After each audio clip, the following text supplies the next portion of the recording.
Alô pessoal, mais um vídeo aqui no canal Vini Casagrande com informações do Flamengo e tem clube da Série A que continua de olho em Everton Cebolinha já pensando em 2026. E quando a gente fala assim, parece até que falta muito. Não, é daqui a alguns meses.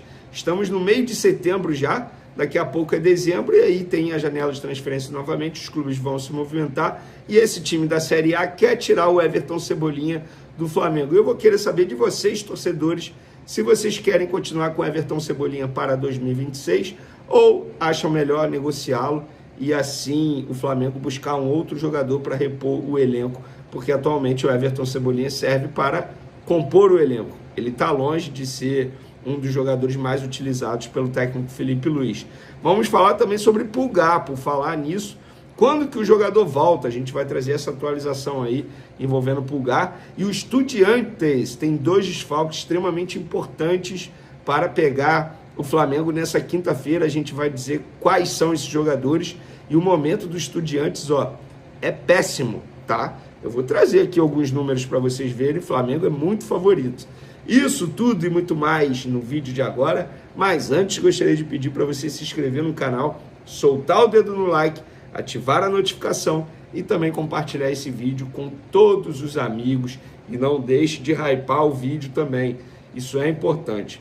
Galera, antes de trazer esses assuntos aí que eu mencionei no início do vídeo, como nós comemoramos, falamos muito sobre o retorno da torcida Jovem Flá, uma das principais organizadas do Flamengo, recentemente, eles estavam punidos, não podiam retornar ao estádio, conseguiram a liberação, mas poucos dias após o retorno, a Jovem Flá, uma das principais torcidas organizadas do Flamengo, foi punida novamente, está proibida de frequentar estádios por 2 anos. Notícia do meu parceiro Renan Moura, lá da Rádio Globo. A decisão foi tomada após novos episódios de violência e má conduta na cidade do Rio de Janeiro. Alguns motivos relatados: integrantes da Jovem Flá pularam catracas de trem, danificaram estação e andaram na linha férrea, atrasando o percurso. A PM também relatou pichações. Relatos da PM de membros da organizada surfando ônibus na Cidade de Deus, perdão, galera, e também em Niterói. Brigas também ocorreram na Avenida Brasil. Um dos membros da torcida organizada urinou em um blindado da PM e disse nas redes sociais: hoje eu quero arrumar problema. Tem também aqui um comerciante teve mercadoria roubada no setor norte, 2 caixas de cerveja e 2 de refrigerante. E para finalizar, o BEP também apontou a agressão sofrida por torcedores do Vasco em um bar em Copacabana. Repito, informações aí do parceiro Renan Moura, lá da Rádio Globo. Falando agora sobre o Estudiantes, time argentino que enfrenta o Flamengo nessa quinta-feira, jogo de ida pelas quartas de final da Libertadores, jogo no Maracanã. Inclusive, esse jogo está ingresso esgotado. A diretoria acredita em mais de 69 mil pessoas presentes, contando camarote, enfim, cortesia, isso tudo, ingresso para parceiros. Então, a diretoria acredita em mais de 69 mil pessoas presentes lá no Maracanã. E o momento dos Estudiantes não é nada bom, muito pelo contrário.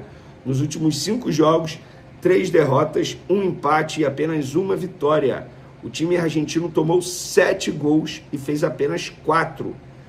E também, tem 2 baixas na equipe argentina para pegar o Flamengo e 2 baixas importantes.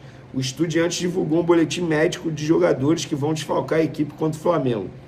Leandro Gonzalez Pires, ou apenas Gonzalo Pires, que é zagueiro, sofreu uma lesão de grau 3 no tendão da coxa direita, e Edwin Cetré sofreu uma lesão muscular de grau 1 no bíceps distal esquerdo.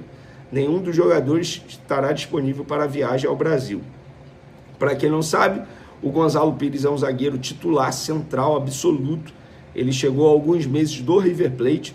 E o Edwin Cetré é um ponta. Ele não é titular, mas é considerado um 12º jogador da equipe do Estudiantes. Eventualmente é titular, e quando não é titular ele entra, ele é acionado durante o jogo e seria um jogador extremamente importante para o contra-ataque, que é a provável postura do Estudiantes no Maracanã. Eu acredito que o Estudiantes está vindo ao Rio de Janeiro para voltar à Argentina vivo, pensando na classificação, porque o Flamengo é muito favorito, gente, é muito favorito. Estamos falando de um Flamengo que não sofre gol. No Campeonato Brasileiro são apenas 10 gols sofridos em 22 jogos.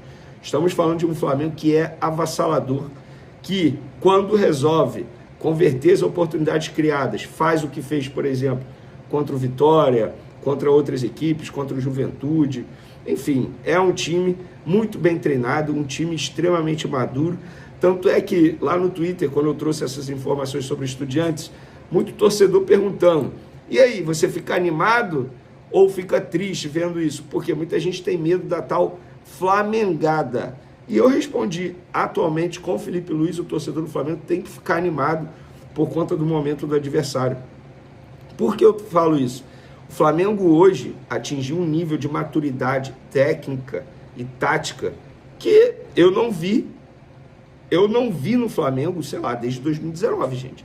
Para mim, hoje, o Flamengo vive o melhor momento desde 2019. Ou eu estou mentindo? Estou falando em todos os sentidos, tá?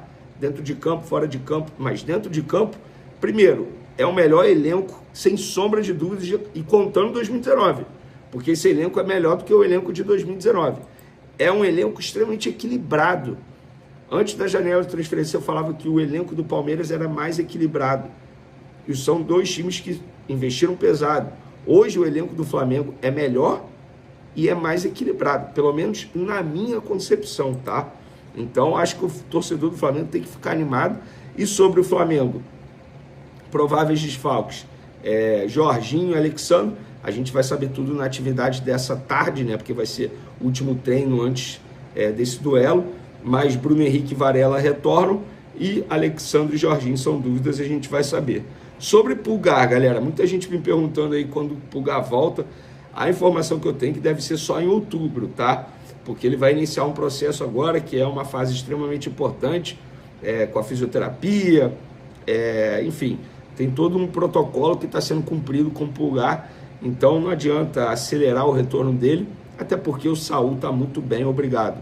Então dá uma certa tranquilidade para todos os envolvidos nesse retorno do Pulgar trabalharem de uma maneira bem pragmática, com calma, com paciência, para o jogador voltar 100% e conseguir performar nessa reta final da temporada. Para finalizarmos o nosso vídeo, Grêmio mantém interesse em Everton Cebolinha do Flamengo para 2026. Informação que vem lá da imprensa gaúcha. Marcelo Marques, próximo presidente do Tricolor, gosta muito do atacante. Cebolinha também vê com bons olhos um retorno ao Grêmio. No entanto, a questão financeira segue sendo o principal entrave para o clube gaúcho conseguir tirar o atleta do Flamengo. Galera, sejamos francos, eu acreditava que o Cebolinha fosse voar no Flamengo. Não voou.